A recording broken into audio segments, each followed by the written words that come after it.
Friends, എല്ലാവർക്കും online ക്ലാസ്സിലേക്ക് സ്വാഗതം. ഇന്ന് നടന്ന ഫെബ്രുവരി 28, 2025 നടന്ന 6ാം ക്ലാസ്സിലെ കേരള പാഠാവലി ക്വസ്റ്റ്യൻ പേപ്പറിൻ്റെ ആൻസൊക്കെയാണ് നമ്മൾ ഡിസ്കസ് ചെയ്യുന്നത്.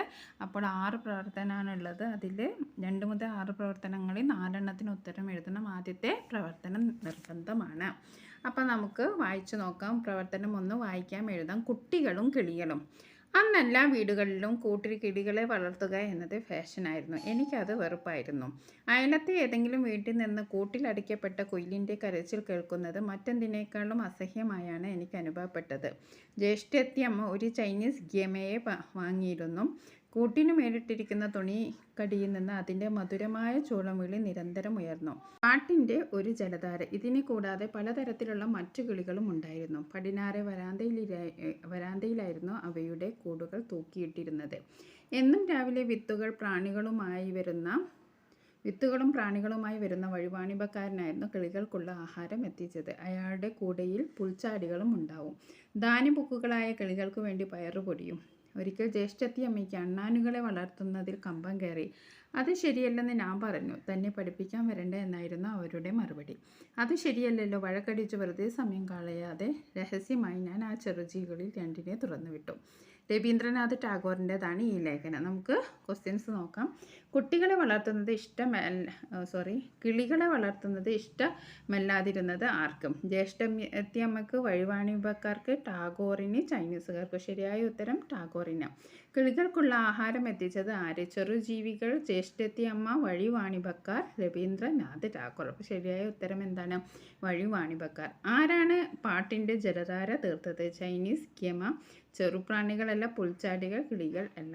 താഴെ പറയുന്നവ ശരിയല്ലാത്തത്. കിളിക്കൂട്ടുകൾ വീടിൻ്റെ പടിഞ്ഞാറ് ഭാഗത്ത് വരാന്തയിലായിരുന്നു. പുൽച്ചാടിയെ കൊണ്ടുവന്നിരുന്ന വഴിവാണിഭക്കാരാണ്. പയറുപൊടിയാണ് കിളികളുടെ ഭക്ഷണം. ഇതൊക്കെ ശരിയാണ്. ശരിയല്ലാത്തത് ഏതാണ്? 4ാമത്തെ ഓപ്ഷനാണ്. അതാണ് ഉത്തരം. ടാഗോറിന് അണ്ണാൻ വളർത്താൻ ഇഷ്ടമായിരുന്നു. ശരിക്കും ടാഗോറിന് അണ്ണാൻ വളർത്തൽ ഇഷ്ടമല്ലായിരുന്നു. ഇനി 5ാമത്തെ ചോദ്യം നോക്കാം. അത് ശരിയല്ലെന്ന് ഞാൻ പറഞ്ഞു. ടാഗോറിന് ശരിയല്ലാതെ തോന്നിയത് എന്താണ്? ജ്യേഷ്ഠത്തിയമ്മ ചൈനീസ് ഗേമയെ വാങ്ങിയത്. വഴിവാണിഭക്കാർ വീട്ടിൽ വരുന്നത്. അണ്ണാനെ കൂട്ടിലിട്ട് വളർന്നത്. അണ്ണാനെ തുറന്നു വിടുന്നത്. അപ്പോൾ ശരിയായ ഉത്തരം എന്താണ്? അണ്ണാനെ കൂട്ടിലിട്ട് വളർത്തുന്നതാണ് ടാഗോറിന് ഇഷ്ടമല്ലാതിരുന്നത്. ഇനി അടുത്തത് ഒരു ആസ്വാദനക്കുറിപ്പാണ്. വടക്കേ പുറത്തമ്മ നട്ട കൊന്നയോ മേനി നടിച്ചു വാരിക്കോരി ചൊരിവു പൊന്നും പൂവും. അപ്പോൾ കൊന്നയെ കുറിച്ചിട്ടുള്ള ഒരു ആസ്വാദന കുറിപ്പാണ്. സുഗതകുമാരി എഴുതിയതാണ്. അപ്പോൾ ഇതിന് ആസ്വാദന കുറിപ്പ് എഴുതുമ്പോൾ നിങ്ങൾ ഈ പദ്യം വായിച്ച് നോക്കുക. അപ്പോൾ കൊന്നയെക്കുറിച്ച്, കൊന്നയുടെ മനോഹാരിതയെക്കുറിച്ചാണ് ഈ കവിതയിൽ പറയുന്നത്. സുഗതകുമാരിയുടേതാണ് ഈ കവിത എന്നൊക്കെ നിങ്ങൾ എഴുതാൻ മറക്കരുത്. എന്തൊക്കെയാണ് പറയുന്നത്? നടിച്ചു വാരിക്കോരി ചൊരിവു പൊന്നും പൂവും. മുകളിൽ കുയിൽ പെണ്ണ് പിണങ്ങും കുറങ്ങും നാദം. അകലെ അത് കേൾക്കും പ്രേമോന്മാദം. ആടുന്നതിലോല തുഞ്ചി ലോലനാനികൾ. തെങ്ങിൻ മേടി നോക്കുന്നു പ്രാതൽ തിടുക്കിൽ തൊപ്പിക്കാരം. ചെമ്പരത്തി മേലാടി ഇരിക്കും വണ്ണാത്തിയെ ഇമ്പമായി മധുരമായി പൂക്കള താരട്ടും. പൊന്നു തൊട്ടല്ലോ നീട്ടി കണ്ണെഴുതി കൊന്നപ്പൂവിതൾ ചിക്കിടും മൈനപ്പെണ്ണാണ്.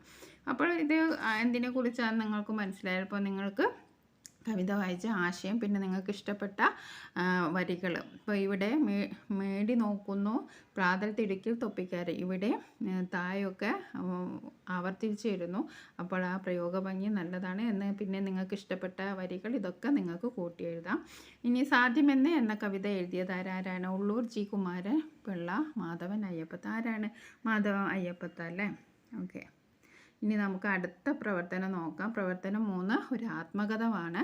കുത്തനെയുള്ള വെള്ളച്ചാട്ടയായി മാറിയും ഏറിയും കുറഞ്ഞും പരന്നൊഴുകും പുഴ നമ്മെ ഹംബരിപ്പിക്കാറുണ്ട്. പല നാടുകൾ താണ്ടി പല ജീവിതങ്ങൾ കണ്ടു ഒഴുകുന്ന പുഴയുടെ ചിന്തകൾ എന്തെല്ലാമായിരിക്കും? പുഴയുടെ ആത്മകഥ തയ്യാറാക്കാനാണ്. 2ാമത്തെ ഉപചോദ്യം NP മുഹമ്മദ് MT വാസുദേവൻ നായരോടൊപ്പം ചേർന്ന് എഴുതിയ നോവൽ ഏതാണ്? എണ്ണപ്പാടം, ഹിരണ്യകശിപു, അറബി പൊന്ന്, മരം. ശരിയായ ഉത്തരം ഏതാണ്? അറബി പൊന്ന്. ഇവിടെ ആത്മകഥ ഒന്ന് വായിച്ചു നോക്കിയാലോ. വേനൽ അവധിയായ കുട്ടികൾ എൻ്റെ നിത്യ സന്ദർശകരാണ്. മീൻ പിടിച്ചും മുങ്ങാൻ കുഴിയിട്ടും അവർ എന്നോട് കൂട്ടുകൂടും. ഇന്നത്തെ പോലെ അന്ന് ഒഴുക്കൊന്നുമില്ല. ഞാൻ എന്നും ഒഴുക്കുള്ളവനാണ്. എത്രമാത്രം കൃഷികളാണ് ഞാൻ ഒഴുകുന്നതിനരികിൽ ഉണ്ടായിരുന്നത്. ഇന്ന് നീ കാണുന്നില്ലേ എൻ്റെ അവസ്ഥ. ഞാൻ എത്ര ഉപകാരങ്ങൾ ചെയ്തിട്ടും മനുഷ്യന് സ്നേഹമില്ല. പ്ലാസ്റ്റിക്കും മറ്റു മാലിന്യങ്ങളും വലിച്ചെറിഞ്ഞതും മൂലം ഇപ്പോൾ എൻ്റെ ഒഴുക്കും നിലച്ചു. പലപ്പോഴും വരേണ്ട അവസ്ഥയിലാണ് ഞാൻ. ഒരു കുട്ടി പോലും എൻ്റെ സമീപത്ത് ഇപ്പോൾ വരാറില്ല. കുളിച്ചാൽ അസുഖം പിടിക്കും. അത്രമാത്രമായിക്കൊണ്ട് ഇപ്പോൾ നീ എൻ്റെ കൂട്ടുകാരോടും മാതാപിതാ പറഞ്ഞ എൻ്റെ ഈ അവസ്ഥ മാറ്റം വരുത്തന്നെ. പഴയതുപോലെ എനിക്ക് ജീവൻ തരണേ. തുടങ്ങി കുറച്ച് കാര്യങ്ങൾ ഉൾപ്പെടുത്തി നിങ്ങൾക്ക് സ്വന്തമായിട്ട് ആത്മകഥ തയ്യാറാക്കുക. ഇതൊരു മോഡൽ മാത്രമാണ്. ഇനി അടുത്തത് വർണ്ണനയാണ്. സാംബസി നദിയുടെയും വിക്ടോറിയ വെള്ളച്ചാട്ടത്തെയും മനോഹരമായ വർണ്ണനകൾ പാഠഭാഗത്ത് കണ്ടല്ലോ. നിങ്ങൾ കണ്ടിട്ടുള്ള സുന്ദരമായ ഒരു പ്രകൃതി ദൃശ്യത്തിൻ്റെ വർണ്ണന തയ്യാറാക്കുക. ഇരുവശത്തും പൂത്തലിഞ്ഞ് നിൽക്കുന്ന മരങ്ങളുള്ള ഒരു നാട്ടിട വഴി. അധികം വീതിയല്ലാത്ത മണ്ണിട വഴിയാണിത്. അകലങ്ങളിൽ നിന്നുള്ള പൂക്കൾ വഴിയിലാകെ വിരിച്ചിരിക്കുന്നു. പൂമരങ്ങൾക്കിടയിലൂടെ ഉദയ സൂര്യൻ്റെ പൊൻകിരണങ്ങൾ ഹരിച്ചെത്തുന്നു. വഴിയരികിലെ പുൽനാമ്പുകളിലെല്ലാം മഞ്ഞിൻ കഷ്ണങ്ങൾ വൈരക്കല്ല് പോലെ മിനുങ്ങുന്നു. പക്ഷികൾ കലപല കൂട്ടിക്കൊണ്ട് തീറ്റ തേടി കൂട് വിട്ട് പറന്നു പോകുന്നു. പാലും മറ്റും വാങ്ങി വരുന്നവരും പ്രഭാത സവാരിക്കാരുമായ ആളുകളും വഴിയിലൂടെ അങ്ങോട്ടും ഇങ്ങോട്ടും നടക്കുന്നുണ്ട്. ഇനി ഉപചോദ്യം നോക്കാം. തലയും മഞ്ഞുതൊപ്പിയും കയ്യിൽ ഊന്നിപ്പിടിച്ച മുളവടിയുമായി വിക്ടോറിയ വെള്ളച്ചാട്ടത്തെ അത്ഭുതത്തോടെ നോക്കി നിൽക്കുന്ന മട്ടിലാണ് ആ പ്രതിമ ഉണ്ടാക്കിയിരിക്കുന്നത്. ആരുടെ പ്രതിമയാണ് പാഠഭാഗത്തിൽ പറയുന്നത്? Gandhiji, David Livingstone, Nelson Mandela, Winston Churchill. ശരിയായ ഉത്തരം ഏതാണ്? ഡേവിഡ് ലിവിങ്സ്റ്റൺ ആണ്. ഇനി നമുക്ക് അടുത്ത ചോദ്യം നോക്കാം. വിശകലന കുറിപ്പാണ്. പ്രകൃതി കനിവാർന്നരുളിയ വരദാനം അത്രേ കല്ലായിപ്പുഴ മാത്രമല്ല, എല്ലാ പുഴകളും പ്രകൃതി നൽകിയ അനുഗ്രഹങ്ങളാണ്. പുഴകൾ ജീവജാലങ്ങൾക്കും എങ്ങനെയൊക്കെയാണ് അനുഗ്രഹമായി മാറുന്നത്? വിശകലനം ചെയ്ത് കുറിപ്പ് തയ്യാറാക്കുക. ഭൂമിയിൽ ജീവൻ നിലനിർത്തുന്ന പ്രധാന ഘടകങ്ങളാണ് വായുവും വെള്ളവും ഭക്ഷണവും. ഇവയുടെ അഭാവത്തിൽ മനുഷ്യൻ എന്നല്ല ഒരു ജീവിക്കും നിലനിൽക്കാനാവില്ല. ജീവൻ്റെ നിലനിൽപ്പിന് ഏറ്റവും അത്യന്താപേക്ഷിതമായ ഘടകമാണ് ജലം. ഏറെ ജലലഭ്യതയുള്ളൊരു സംസ്ഥാനമാണ് നമ്മുടെ Keralam.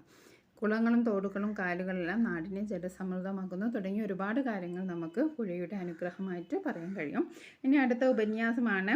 Major general George Goethals, Panama കലാം അബ്ദുൽ കലാം, അതേപോലെ തന്നെ തോമസ് ആൽവ എഡിസൺ, മുന്നുമണി തുടങ്ങിയ വ്യക്തികൾ. പരാജയങ്ങളിൽ പതറാതെ പരിശ്രമം കൊണ്ട് ജീവിത വിജയം നേടിയ ഈ വ്യക്തികളെ ഓർക്കുന്നില്ലേ? ജീവിത വിജയം നേടാൻ പരിശ്രമത്തിൻ്റെ പ്രാധാന്യം എന്ന വിഷയത്തെക്കുറിച്ച് ഒരു ലഘു ഉപന്യാസം തയ്യാറാക്കാനാണ്. തോൽവി വിജയത്തിലേക്കുള്ള ചവിട്ടുപടിയാണ്. തോൽവികളിൽ നിന്ന് മാത്രമേ കൂടുതൽ തിളക്കമുള്ള വിജയം കൈവരിക്കാൻ നമുക്ക് കഴിയൂ. ജീവിതത്തിൽ വിജയം മാത്രം നേടിയിട്ടുള്ള വ്യക്തികളെ സംബന്ധിച്ചിടത്തോളം പിന്നീടുണ്ടാകുന്ന ചെറിയ പരാജയങ്ങൾ പോലും നേരിടാൻ കഴിയില്ല. അതിനു മുന്നിൽ അവർ തളർന്നു പോവുകയേ ഉള്ളൂ. എന്നാൽ പരാജയങ്ങളെ അഭിമുഖീകരിച്ച വ്യക്തികൾക്ക് ജീവിത പാഠങ്ങൾ പെട്ടെന്ന് ഉൾക്കൊള്ളാൻ സാധിക്കും. വെല്ലുവിളികളെ നേരിടാൻ അവർ പ്രാപ്തരായിരിക്കും. പരാജയമുണ്ടാക്കിയ സാഹചര്യത്തിൽ നിന്ന് വിജയം എടുക്കേണ്ടത് എങ്ങനെയെന്ന് അവർ പഠിക്കും. പനാമ കനാലിൻ്റെ നിർമ്മാണ വേളയിൽ സംഭവിച്ച പരാജയത്തെ മേജർ ജനറൽ ജോർജ് ഗഫൽസ് നിശ്ചയദാർഢ്യം കൊണ്ടാണ് നേരിട്ടത്. അത് മറ്റുള്ളവരിലും ആത്മവിശ്വാസം പകർന്നു. അതുപോലെ SLV-3യുടെ ആദ്യ വിക്ഷേപണത്തിൻ്റെ പരാജയം അബ്ദുൽ കലാമിനെയും സഹപ്രവർത്തകരെയും ചിന്തിപ്പിച്ചു. സാങ്കേതിക പ്രശ്നങ്ങൾ കണ്ടെത്താൻ മാത്രമേ ശാസ്ത്രജ്ഞർ ഇത് വഴി തെളിച്ചു എന്ന് അദ്ദേഹം പറയുന്നു. പരാജയങ്ങളിൽ നിന്ന് തളരാതെ നിരന്തരമായി പരിശ്രമിച്ചാൽ ഏത് വലിയ കാര്യം സാധിച്ചെടുക്കാം എന്ന അനുഭവങ്ങൾ തെളിയിക്കുന്നു. അപ്പോൾ നമുക്ക് 6 പ്രവർത്തനമാണുള്ളത്. നമുക്ക് ഓപ്ഷനായിട്ട് ഒരു പ്രവർത്തനം മാത്രമേ ഉള്ളൂ. അപ്പോൾ നിങ്ങളെല്ലാവരും എന്തൊക്കെയാണ് എഴുതിയെന്ന് കമൻറ്റ് ബോക്സിൽ കമൻറ്റ് ചെയ്യുക. ഇനി നമുക്ക് വീണ്ടും അടുത്ത വീഡിയോയും കാണാം. താങ്ക്